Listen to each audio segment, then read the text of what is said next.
YCP కార్యకర్తలు counting సెంటర్ల వద్ద అల్లర్లు చేయాలని సజ్జల పిలిపించిన విషయాన్ని ఎన్నికల కమిషన్ పరిశీలించి చర్యలు తీసుకోవాలని టీడీపీ రాష్ట్ర అధికార ప్రతినిధి ఆనం వెంకటరమణారెడ్డి డిమాండ్ చేశారు. చంద్రబాబు ముఖ్యమంత్రి అవుతున్నాడని తెలిసి రాష్ట్రంలో తప్పులు చేసిన వాళ్లు రాష్ట్రం వదిలి వెళ్లేందుకు సిద్ధంగా ఉన్నారని ఆయన నెల్లూరులో చెప్పారు. టీటీడీ ఈవో ధర్మారెడ్డి వివేకానందరెడ్డి హత్య విషయంలో ఢిల్లీలో లాబియింగ్ చేశాడని, క్రిమినల్ కేసులున్న ధర్మారెడ్డి టీటీడీ ఈవోగా ఎలా కొనసాగుతాడని ప్రశ్నించారు. 2,000 కోట్ల శ్రీవాణి ట్రస్ట్ కేసును నీరుగార్చే ప్రయత్నం చేశారని ఆరోపించారు. ధర్మారెడ్డి ఎక్కడికి పారిపోయినా కటకటాలు లెక్క పెట్టక తప్పదని అన్నారు. కరుణాకర్ రెడ్డి బోర్డు మీటింగ్లను టీటీడీ వెబ్సైట్లో ఎందుకు పెట్టలేదని, దర్శనం టికెట్లను బ్లాక్లో అమ్ముకొని మాట వాస్తవం కాదా అని ప్రశ్నించారు. తిరుమల తిరుపతి దేవస్థానం పూర్తిగా అవినీతిమయమైందని, టీటీడీ హుండీని వైసీపీ హుండీగా మార్చారని విమర్శించారు. తిరుమల తిరుపతి దేవస్థానం పేపర్లు, కంప్యూటర్లు ధ్వంసం చేసేందుకు కుట్ర జరుగుతోందని అనుమానం వ్యక్తం చేశారు. టీడీపీ ప్రభుత్వం వచ్చిన వెంటనే టీటీడీలో జరిగిన అవినీతిపై పూర్తి స్థాయిలో విచారణ చేయిస్తామని అన్నారు. పొన్నవోలు సుధాకర్ రెడ్డి మద్యం మత్తులో తలలు నరికేస్తామని అనుచిత వ్యాఖ్యలు చేయడం దారుణమని అన్నారు.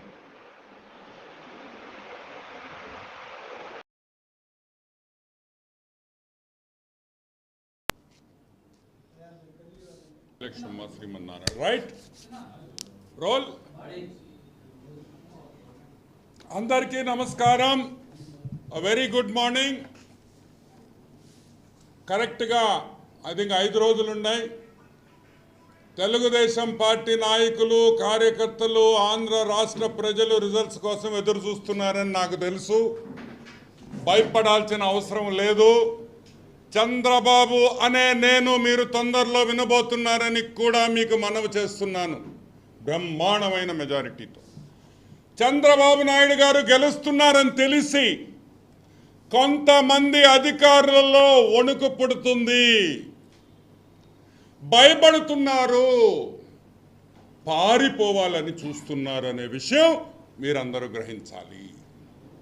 పారిపోవాలి, ఢిల్లీకి వెళ్ళిపోవాలి, లేకపోతే ఉద్యోగానికి రాజీనామా చేయాలి, లేకపోతే దాంకోవాలి ఫారెన్ పోయి అని కూడా చాలామంది ఈరోజు అఫీషియల్స్, ఐఏఎస్ అయితే ఏమి, మిగతా అఫీషియల్స్ అయితే ఏమి, పోలీస్ డిపార్ట్మెంట్లో ఉండేవాళ్ళు అయితే ఏమి, తప్పులు చేసిన ప్రతి ఒక్కరూ ఆంధ్ర రాష్ట్రం వదిలి పారిపోయేదానికి సిద్ధముగా ఉన్నారు, సంసిద్ధముగా ఉన్నారు అనే విషయం మీరు అందరూ గ్రహించాలి. ఈరోజు ఒక ఆఫీసర్ గురించి మాట్లాడతాం. అతను ఆఫీసర్ కాదు, ఒక బ్రోకర్. ఈ బ్రోకర్ తిరుమల తిరుపతి దేవస్థానం టీటీడీలో పెద్ద బ్రోకర్ ధర్మారెడ్డి గురించి మాట్లాడతాం. దాని తర్వాత కింద ఉండే చిన్న బ్రోకర్ కరుణాకర్ రెడ్డి గురించి కూడా మనం మాట్లాడతాం. వీళ్ళిద్దరి గురించి వివేకానందరెడ్డి, వైఎస్ వివేకానందరెడ్డి మర్డర్ కేసులో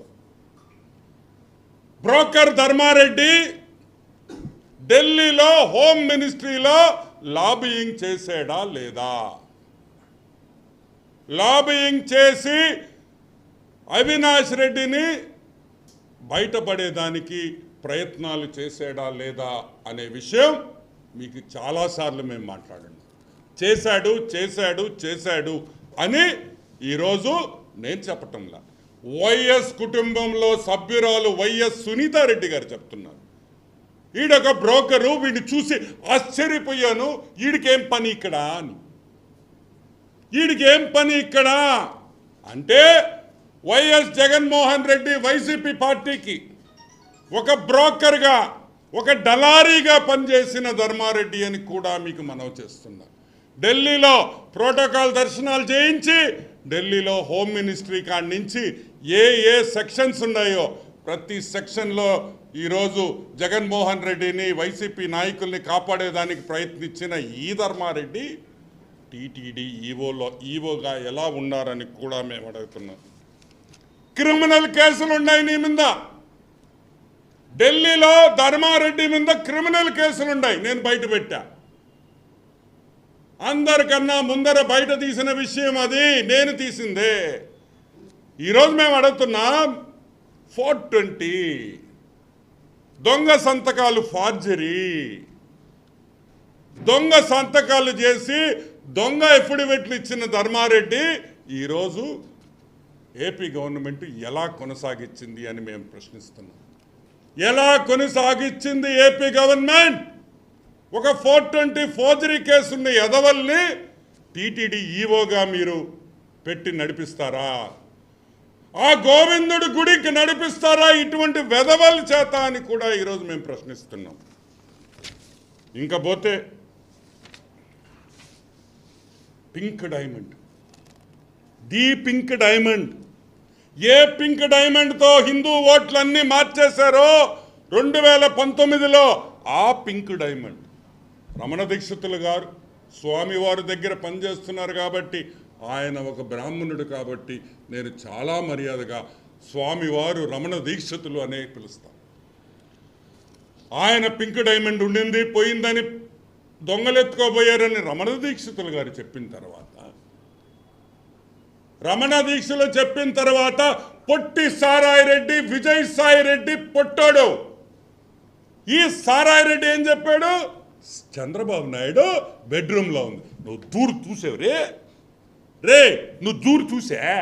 ఏడబెట్టున్నాడు బెడ్రూమ్లో. ఈ విధంగా రాంగ్గా వెంకటేశ్వర స్వామిని వాడుకుంటూ తిరుమల తిరుపతి దేవస్థానం బోర్డు కేసు పెడితే లోక్ అదాలత్లో పెడతావురా బ్రోకర్? ఎట్ట పెడతావురా లోక్ అదాలత్లో? మా గోవిందుణ్ణి గుడిలో దొంగతనం చేసిందంటే లోక్ అదాలత్లో పెట్టి దాన్ని మాఫీ చేయాలని చూస్తావా బ్రోకర్? ఆ మాయన హైకోర్టుకు పోయి అక్షంతులు పడితే ఈరోజు కోర్టు కేసు నడుస్తూ ఉంది. ఈరోజు మేము అడుగుతున్నాం, ఏమైంది ఆ కోర్టు కేసు? ధర్మారెడ్డి, నువ్వు ఆ కోర్టు కేసు నీళ్లు కార్చావా లేదా అని కూడా మేము ప్రశ్నిస్తున్నాం. నువ్వు టీటీడీ ఈవోగా పనిచేస్తున్నావా, ఇన్ఛార్జ్ ఈవోగా, లేకపోతే జగన్మోహన్ రెడ్డి ఇంట్లో పనోడిగా పనిచేస్తున్నావా అని కూడా ఈరోజు తెలుగుదేశం పార్టీ ప్రశ్నిస్తుంది. ఇంత ఘోరమా? ఈరోజు జగన్మోహన్ రెడ్డి ఒక ఈవోని పెట్టుకున్నాడా, వాళ్ళ ఇంట్లో పనోడిని పెట్టుకున్నాడా? సిగ్గుందా మీకు అని కూడా మేము ప్రశ్నిస్తున్నాం. 2 కోట్ల రూపాయల డిపాజిట్ ఈరోజు కూడా ఆ స్వామివారి డబ్బులు లోవర్ కోర్టులో డబ్బులు కట్టి కేసేస్తే దాన్ని నీరు గారుస్తారా అని కూడా ప్రశ్నిస్తున్నాం. సరే, అది పక్కన పెడతాం. శ్రీవాణి ట్రస్ట్ 2000 crore స్కామ్, 2000 కోట్ల రూపాయలు ఎవడబ్బా సొత్తురా నువ్వు ప్రైవేట్ బ్యాంకుల్లో వేసేదానికి? మీ తాత ఇచ్చాడా డబ్బులా? నీకేనా కట్నం వచ్చిందా? ఎవడిచ్చాడా? 2000 కోట్లలో ఎంత పెట్టావు ప్రైవేట్ బ్యాంకుల్లో? ఒక పక్క హైకోర్టులో కేసేస్తే ప్రైవేట్ బ్యాంకుల్లో డబ్బులు పెట్టేదానికి లేదని చెప్పి హైకోర్టు తీర్పిస్తే దాన్ని కూడా లెక్క చేయకుండా ప్రైవేట్ బ్యాంకుల్లో డబ్బులు పెట్టి వైఎస్ జగన్మోహన్ రెడ్డికి అప్పులు తెచ్చుకునేదానికి సహకరించిన నువ్వు స్వామివారి సేవకుడివా? సిగ్గు లేదురా మీకు? 3 నామాల స్వామిని పంగనామాలు చేశారా ఎదవల్లారా? సాక్షాత్తు ఆ గోవిందుణ్ణి తిరుమల తిరుపతి దేవస్థానంలో ఇంత అవినీతి ఎప్పుడైనా చూసావా అని నేను అడుగుతున్నా. పారిపోవాలని చూస్తున్నాడు. నువ్వు ఢిల్లీకి పోయినా, నువ్వు లండన్కి పోయినా, నువ్వు జూపిటర్కి పోయినా, నువ్వు మార్స్కి పోయినా కూడా నిన్ను తిరిగి తీసుకొని వస్తామని కూడా నేను మనవి చేస్తా ఉన్నా. కటకటాలు వెనక పోయే ధర్మారెడ్డి తొందరలో వెళతాడు, వదిలే ప్రసక్తే లేదని కూడా నేను మీకు మనవి చేస్తా ఉన్నా. సరే, చిన్న broker Karunakar Reddy chairman of TTD అయ్యాడు. ఏమయ్యా ఊడమ్మా బడవా? 60 రోజుల్లో 4 బోర్డు మీటింగ్లా? కరుణాకర్ రెడ్డి చైర్మన్ అయిన తర్వాత 60 రోజుల్లో 4 బోర్డు మీటింగ్లా? Agenda, board meeting agenda TTD వెబ్సైట్లో పెట్టారా? టీటీడీ వెబ్సైట్లో 4 బోర్డు మీటింగ్లు, 60 రోజుల్లో జరిపిన 4 బోర్డు మీటింగ్లు ఎజెండా టీటీడీ వెబ్సైట్లో ఉందా లేదా? లేదు లేదు లేదు. టీటీడీ వెబ్సైట్లో పెట్టలే. ఎందుకు పెట్టలేదని మేము ప్రశ్నిస్తున్నాం. సరే, దాని ముందు ఒక ఆయన ఉండాడు, రోజు గోసేవ చేస్తాడు ఆయన, ది గ్రేట్ వైవి సుబ్బారెడ్డి. లైవ్లో పెట్టారు, తిరుమల తిరుపతి దేవస్థానం బోర్డు మీటింగ్ లైవ్లో పెట్టారు. ఎందుకు ఆపేశారు? ఎందుకు ఆపేశారు? భయమేసిందా? క్యాష్ విషయాలు బయటకు వస్తుందని భయమేసిందా? ఎందుకు లైవ్ ఆపేశారని అడుగుతున్నాం. ఎందుకు భయపడ్డారు? లైవ్ జనాలకు తెలిసిపోతుందా? ఈ 4 బోర్డు మీటింగులలో పూర్తిగా వర్కులు, వేల కోట్ల రూపాయల వర్కులు 10% కమిషన్కి కరుణాకర్ రెడ్డి, ధర్మారెడ్డి అమ్ముకున్నారనేది వాస్తవం, నిజం. దానివల్ల ఎజెండా టీటీడీ వెబ్సైట్లో పెట్టలేదు. ఇప్పుడు కూడా ఎజెండా గురించి మాకెవరికి తెలియదని కూడా నేను మనవి చేస్తా ఉన్నా. సరే, దర్శనం టికెట్లు, ఇది పాపం ధర్మారెడ్డి ఒక్కడు, కరుణాకర్ రెడ్డి ఒక్కడే కాదయ్యో, అందరూ మా రోజక్క కాడి నుంచి శివిరెడ్డి కాడి నుంచి అందరూ దర్శనాల టికెట్లో కోట్ల రూపాయలు సంపాదించుకుంది వాస్తవం. 500 నుంచి 1000 టికెట్ల వరకు ప్రతిరోజు 300 రూపాయల టికెట్లు 3000 రూపాయలకి లంచాలు తీసుకొని బ్లాక్లో అమ్మలేదా అని అడుగుతున్నాం. 300 రూపాయల టికెట్ 3000 రూపాయలకి బ్లాక్లో అమ్మింది వాస్తవమా కాదా? ప్రోటోకాల్ దర్శనం అయితే 1,00,000 రూపాయలు మనిషికి. 1,00,000 రూపాయలు ప్రోటోకాల్ దర్శనానికి మంత్రులు, ఎమ్మెల్యేలు, వైసీపీ నాయకులు అమ్ముకున్నారా లేదా? ఈరోజు మేము చెప్తున్నాం, 100 కోట్ల రూపాయల టికెట్లు అమ్మే స్కామ్ ఇది అని కూడా నేను మనవి చేస్తా ఉన్నా. 3 టికెట్లు, చైర్మన్ కోట అసలు చెప్పనే బల్లే వాడు ప్రసాద్, వాడు అభినయ్ రెడ్డితో ఉండే ప్రసాద్ గారు బ్రోకరు, మొత్తం టీటీడీ టికెట్లు బ్లాక్లో అమ్మే దాంట్లో ఇతను సిద్ధహస్తుడు. ఈ డబ్బు మొత్తం అభినయ్ రెడ్డికి వెళ్ళిందనేది వాస్తవం అని కూడా నేను మీకు మనవి చేస్తా ఉన్నా. సరే, విశాఖ శారదా పీఠం ఎవడ్రే? ధర్మా, ధర్మా, మీ అబ్బ సొత్తా తిరుమల తిరుపతి దేవస్థానమా? ఎవడ్రా నువ్వు ల్యాండ్ అలాట్ చేసేదానికి శారదా పీఠానికి? ఏ అర్హత ఉంది నీకు? నువ్వు ఎట్టిస్తావు? అంటే జగన్మోహన్ రెడ్డి బాగుంటే ఇచ్చేస్తారా?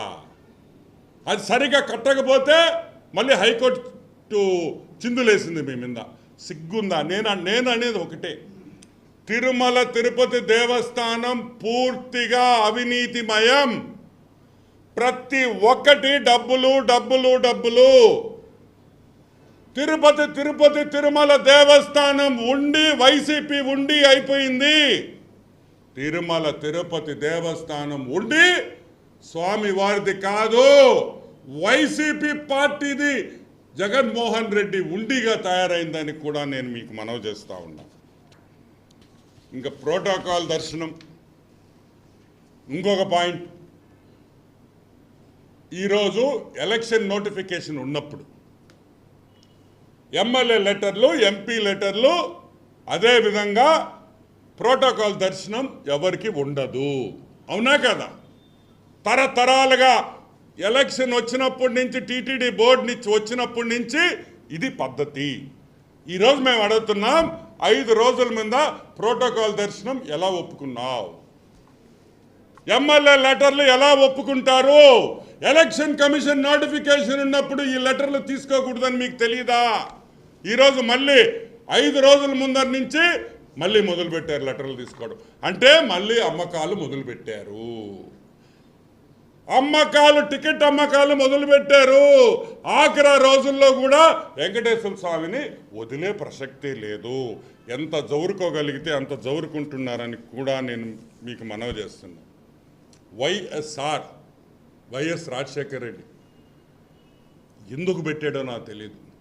ఫస్ట్ టైం తిరుపతి తిరుమల దేవస్థానం చరిత్రలో ఒక నాన్ ఐఏఎస్ ఆఫీసర్ని పెట్టాడు. Non IAS officer. దాని తర్వాత జగన్మోహన్ రెడ్డి అదే నాన్ ఐఏఎస్ ఆఫీసర్ అయిన ధర్మారెడ్డిని తీసుకొని వచ్చి కూర్చోబెట్టి, అంటే ఆంధ్ర రాష్ట్రంలో ఒక్క ఐఏఎస్ ఆఫీసర్ కూడా లేడా? ఒక్క ఐఏఎస్ ఆఫీసర్ కనిపించలేదా? ఉండి కుల్లగొట్టేదానికి, ఉండి డబ్బులు తిరుమల తిరుపతి దేవస్థానం డబ్బులు పక్కదారి పట్టించేదానికి ధర్మారెడ్డిని తెచ్చారు తప్పితే ఇంక వేరేది లేదని అడుగుతున్నాం. కానీ ఒక బాధ, ఇంతమంది ఐఏఎస్ ఆఫీసర్లు ఉన్నారు కదా, చదువుకున్న ఐఏఎస్ ఆఫీసర్లు కదా వీళ్ళంతా, నాకంటే చదువు లేదనుకో, వీళ్ళంతా ఉన్నత స్థాయి ఎగ్జాములు పాస్ అయిన వాళ్ళు కదా, ఎందుకు నోరు తెరవలేదు ఐఏఎస్ ఆఫీసర్స్ అని అడుగుతుంది. ఎందుకు గమ్ముగా ఉన్నారు? ఒక నాన్ ఐఏఎస్ వేసినప్పుడు మీరందరూ ఒకటైతే ఈరోజు తిరుమల తిరుపతి దేవస్థానం బాగుండేది కదా, భక్తితో భయంతో మీరు స్వామివారికి సేవ చేసేవాళ్ళు కదా. ఈ తప్పు మీది కాదా అని మేము ఐఏఎస్ ఆఫీసర్ని ప్రశ్నిస్తున్నాం. ఎందుకు మీరు నోరు తెరవలేదు? జగన్మోహన్ రెడ్డిని చూస్తే భయమా అని కూడా మేము ప్రశ్నిస్తున్నాం. ఇంకా స్ట్రీట్ హాకర్స్ అంటే ఇంగ్లీష్లో అంటాం, స్వామివారు మెట్టు మీద, గుళ్ళో, గుడి బయట చిరుచిన్నులు ఇవన్నీ అమ్మేవాళ్ళు స్ట్రీట్ వెండర్స్ అంటాం. తిరుమల తిరుపతి దేవస్థానం మెట్ల మీద మొత్తం పులివెందల నుంచి వైసీపీ నాయకులు తరపున ఈ అంగళ్ళు పెట్టుకొని ఒక్కొక్క అంగడి నుంచి 2,000 రూపాయలు లంచం తీసుకుంటున్నారు రోజు అని కూడా నేను మనవి చేస్తా ఉన్నా. తిరుపతిలో ఉండే లోకల్ వాళ్ళకి ఇవ్వాల్సింది మీరు అది కూడా వ్యాపారం చేసేస్తారా? ఇంకా తిరుమల తిరుపతి కొండ మీద తిరుమలలో ఇంకా హోటళ్ళ గురించి అసలు చెప్పనే బల్లే. సూపర్ బిగ్ మసాలా దోశ, ఏ రే మామూలు మసాలా దోశ పెడితే మేము తింటాంగా, super special masala dosa. Jaganmohan Reddy 90 mm dosa, ఏమికే 200 రూపాయలు, 175 రూపాయలు దోశ. పేదోడు వస్తే ఏం తింటాడ్రా? అందరు డబ్బులు ఉన్నోళ్ళు కాదురా మీలాగా, మాలాంటి పేదోళ్ళు కూడా ఉంటారా? మేము పోయినప్పుడు తిరుమలకు పోతే 10,000 12,000 రూపాయలు ఈరోజు కావాలా డబ్బులు. తెలుగుదేశం ప్రభుత్వంలో ఎన్ని హోటళ్ళు ఉన్నాయి, ఎవరికి ఏ రేంజ్లో కావాలంటే ఆ రేంజ్లో తినచ్చు. ఫైనల్గా మేము చెప్పేది ఏంటంటే, తిరుమల తిరుపతి దేవస్థానంలో జరిగిన దోపిడీ తెలుగుదేశం ప్రభుత్వం రాగానే ప్రతి ఇష్యూ మీద ఎంక్వైరీ ఉంటుంది. తిరుమల దేవస్థానంని వైసీపీ దేవస్థానంగా మార్చిన ప్రతి అధికారి, నాయకుడు, లీడర్ మీద ప్రతి ఒక్కరి మీద యాక్షన్ ఉంటుంది. దీని మీద డీటెయిల్డ్గా ఇన్వెస్టిగేషన్ చేస్తాం. ధర్మారెడ్డిని రాజమండ్రి జైల్లో కటకటాల వెనక ఉంచే బాధ్యత మేము తీసుకుంటున్నామని ఈరోజు ప్రజలకు అందరికీ చెప్తున్నాం. ఒకటే గుర్తుపెట్టుకోండి, వెంకటేశ్వర స్వామిని, ఆ గోవిందుని మోసం చేసినోడు చరిత్రలో బాగుపడలేదనే విషయం ఆంధ్ర రాష్ట్ర ప్రజలకు అందరికీ తెలుసు. ఆ ధర్మారెడ్డి కరుణాకర్ రెడ్డికి తప్పితే ధర్మారెడ్డి కరుణాకర్ రెడ్డి అడ్డంగా వెంకటేశ్వర స్వామి డబ్బులు ఈరోజు మీరు జీర్ణించుకుంటున్నారేమో, వచ్చే రోజుల్లో నరకం చూస్తారని కూడా నేను మనవి చేస్తున్నా. 5వ తేదీ బాబు గారు ప్రమాణ స్వీకారం 7, 8, 9 ఏ డేట్ ఫిక్స్ అయిన తర్వాత చంద్రబాబు నాయుడు గారు ప్రత్యేక దృష్టి తిరుమల మీద పెట్టబోతున్నారు. ఈ దృష్టితో ప్రతి ఒక్కటి కూడా బయటకు తీస్తాం. తిరుమల తిరుపతి దేవస్థానం ఎంప్లాయీస్కి అందరికీ మేము చెప్పేది ఒకటే, దయచేసి కాగితాలు కాల్చాలా, లేకపోతే ల్యాప్టాప్లు ఇరేజ్ చేయాలా, రీఫార్మాట్ చేయాలా, సాక్ష్యాలు తారుమారు చేయాలనే ప్రయత్నాలు జరగచ్చు. కాబట్టి తిరుమల తిరుపతి దేవస్థానంలో పనిచేసే స్టాఫ్ కానీ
ఆఫీసర్స్ కానీ పోలీస్ డిపార్ట్మెంట్ కానీ అన్ని జాగ్రత్తలు తీసుకోవాలని తెలుగుదేశం పార్టీ తరపున మేము కోరుకుంటున్నాం. Yeah, any questions?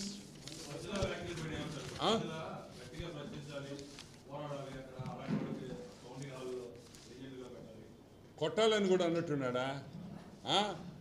తిరగబడండి. మర్చిపోయినా అసలు విషయం. ఒక సైడ్ ఏమో సాక్షి వాడు మొన్న సిద్ధంగా ఉండండి, జైలు కొట్టండి, టపాసాలు పేల్చండి, వస్తున్నాడు జగనన్న అని ఒకటి చూసా. వాడేమో అట్టంటుండే. వీడు మావాడు సజ్జలుగాడు కర్రలు తీసుకోండి, కౌంటింగ్ సెంటర్లో బాధండి. అందరే మీరు బాధేది మమ్మల్ని, గ్యాసులు కట్టుకొని ఉన్నావా? ఎలక్షన్ అనేది సాఫీగా జరగాలి, ప్రశాంతంగా తిరగబడండి. వాళ్ళు ఏం చెప్పినా ఒప్పుకోబాకండి. ఏం చేస్తారా? ఎత్తి బయటేసేస్తారు రే. అవతల మీరు లెక్కలు కూడా చూసుకోలేరు. ఎలక్షన్ కమిషన్కి మేము చెప్పేది ఒకటే, సజ్జల రామకృష్ణారెడ్డి డైరెక్ట్గా ఒక ప్రెస్ మీట్ పెట్టి ఈరోజు వాళ్ళ కార్యకర్తలకి తిరగబడండి ఎలక్షన్ కౌంటింగ్ సెంటర్లో అని చెప్పడం మనం అందరం చూసాం. వాళ్ళ ఛానల్లోనే చెప్పాడు. కాబట్టి 100% కౌంటింగ్ సెంటర్లో కూడా లోపల కూడా సిఆర్పిఎఫ్ని పెట్టాలి, గన్నులు పెట్టాలి, కర్ర పట్టుకుంటే కాల్చేయాలని మనస్ఫూర్తిగా మేము కోరుకుంటున్నాం. మాకు ఆ భయాలు లేవు, మేము గెలుస్తున్నాం, గెలుపు ధీమాలో ఉన్నాం, మేము గెలుస్తున్నాం ధీమా కూడా కాదు. కాబట్టి వైసీపీ కార్యకర్తలకి, వైసీపీ కౌంటింగ్ ఏజెంట్లకి నేను చెప్పేది, ఒరే వాడు బాగానే ఉంటాడు, వాడు వెళ్ళిపోతాడు హైదరాబాద్కి రేపు 4వ తేదీ మధ్యాహ్నం ఫ్లైట్ ఎక్కేస్తాడు. మీ పరిస్థితి ఏందో గుర్తు పెట్టుకొని వివరించండి. వైలెన్స్ వద్దు. ప్రజలు ఏ తీర్పిస్తే దాన్ని స్వాగతిస్తాం అనే విషయం వైసీపీ ప్రతి కౌంటింగ్ ఏజెంట్ మనసులో పెట్టుకోవాలి. యా, పొన్నువల్ సుధాకర్ రెడ్డి తలలు తీసేస్తా అన్నాడా? పొన్నువల్ సుధాకర్ రెడ్డి అసలు నువ్వు లాయర్ అయ్యావురే, అసలు నాకు అర్థమే కాదురా. నువ్వు ఎట్టో పాస్ అయిపోయావు. సరే, ఆడేదో లండన్ ఎక్కడికో పోయినట్టున్నావా, లేకపోతే వాళ్ళు ఇక్కడికి వచ్చారు, వాడు ఏదో ఒక స్కాచ్ బాటిల్ ఇచ్చాడు అనుకో, నువ్వా సారాయి బ్యాచ్వి. వాడు ఏంగానే లప లప లప లప లప లప లప లప లప తాగిడివేనా? చూసుకోండి కదా, తాగాల్సిందే. తాగేసేది జగనన్న జగనన్న కళ్ళలో జగనన్న జగనన్న ఏంద్రి ఏడ్చేది తిక్కనాయాల అని తాగాల్సిన అవసరం ఉందా? 2 వేసుకో, 3 వేసుకో. ఆ బాటిల్ వేరే వాళ్ళు తాగేస్తారండి, బడగడగడగడ తాగితే ఇట్టవుతుంది, నరికేస్తా తలలా. రా రా రా, నువ్వు నేను రా, నీ తల ఎగరుతుందా నా తల ఎగరుతుందా చూస్తారా? మీ బాస్ జగన్మోహన్ రెడ్డిని కూడా తీసుకోరా. పిచ్చనాయాల, నువ్వు ఒక అడ్వకేట్ జనరల్, సిగ్గు లేదురే మీక? అరే నీలాంటి ఎదవకు వాడట్టిచ్చాడు రా పోస్ట్ జగన్, ఎట్టిస్తాడ్రా? ఒక అడ్వకేట్ జనరల్ ఎంత పెద్ద పోస్ట్ అది, తలలు నరికేస్తారా? ఏం తాగితే ఒళ్ళు తెలీదా? తాగితే ఒళ్ళు తెలీదా అంటున్నా. దాని పక్కనే చంగాయగాళ్ళు నవ్వడం తెక్కనాయళ్ళారా. నరకడం కాదురా రే, మేము నరికే బ్యాచ్ కాదు, నరకం చూపించే బ్యాచ్. తెలుగుదేశం పార్టీ నరికే బ్యాచ్ కాదు, నరకం చూపించే బ్యాచ్ రా. మీకు రెడీగా ఉండు, నరకం ఏందో చూపిస్తాం.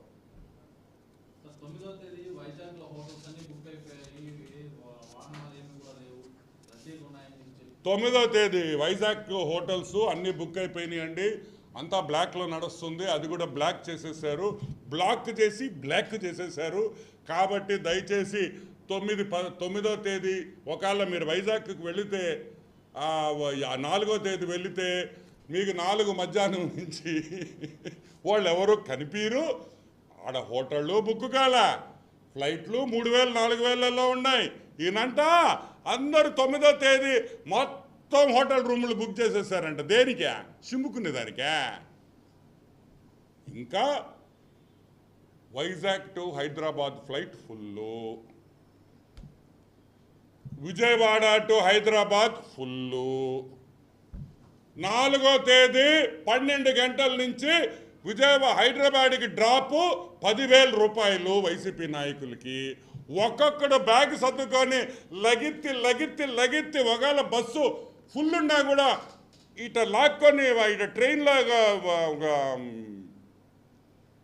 విండోలో కూడా పట్టుకొని పోయే పరిస్థితి వైసీపీ నాయకులు ఉంటారు. కాబట్టి నేను ఒకటే చెప్తున్నా, 4వ తేదీ తెలుగుదేశం గెలుపు తర్వాత దయచేసి వైసీపీ నాయకులు ఆంధ్ర రాష్ట్రాన్ని వదిలి వెళ్ళేదానికి లేదు, ఉండాలి, చూడాలి. కార్యకర్తల మీద వదిలి ఆడంగిల్ నాయుడులాగా వెళ్ళొద్దని కూడా నేను మనవి చేస్తాను. Anything else? Okay, thank you.